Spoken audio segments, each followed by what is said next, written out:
Hi, it's Mimi from Living Well Kitchen, and today I'm making sauteed green beans. These sauteed green beans are one of my go-to side dishes because everyone loves them and they're so easy to prepare. And you can make these guys year-round because you can do them with fresh green beans or frozen green beans. It doesn't matter. It works both ways. We're gonna get those green beans a-blanching.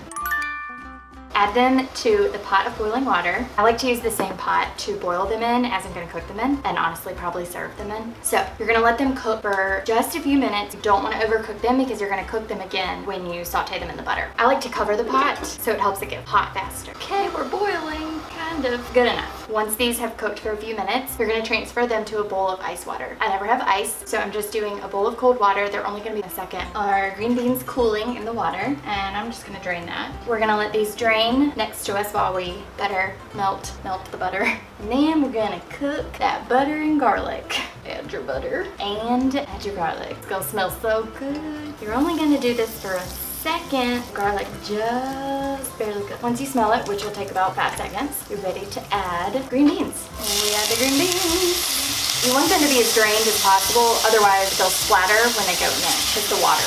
This is where you want the heat to be pretty high so you can get the green beans some color. So let them sit for a second. It smells so good. Oh, give a little stir. If you notice your green beans aren't getting too much color, turn your heat up, which is what we're gonna do because I make sure that our green beans get a little crispy on the edges. You don't want them to just look like they've been boiled. That's lame. So I'm gonna step away so they cook. Otherwise I'm gonna keep stirring them and they're never gonna cook right. But look guys, that's what I'm talking about. Oh yeah, there we go. To finish, you will add in your red pepper flakes and salt. You can also add black pepper if you like that. If you don't like spicy, you can easily skip adding the red pepper flakes or use less. And that is it. You're done. And it is heavenly, and I know that you will enjoy them as much as I do. Don't try this at home. I just love these things. I love them. They're so good.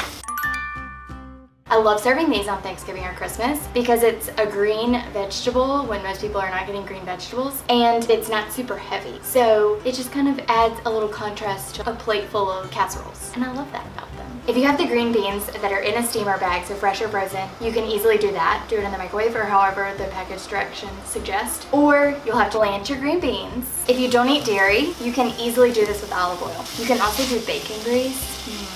Otherwise, they're pretty much everything else free. That's another beauty of this dish, is that everyone can enjoy it. Is that right? Is that how you say that? No, it's not, but it is today, kids. It is today. From the farm. Oh, why am I talking about that? Alrighty, this water is boiling. What are these called? Green beans. I'm such a jokester. For the full recipe, visit Living Well Kitchen. And if you enjoyed this video, please like and share.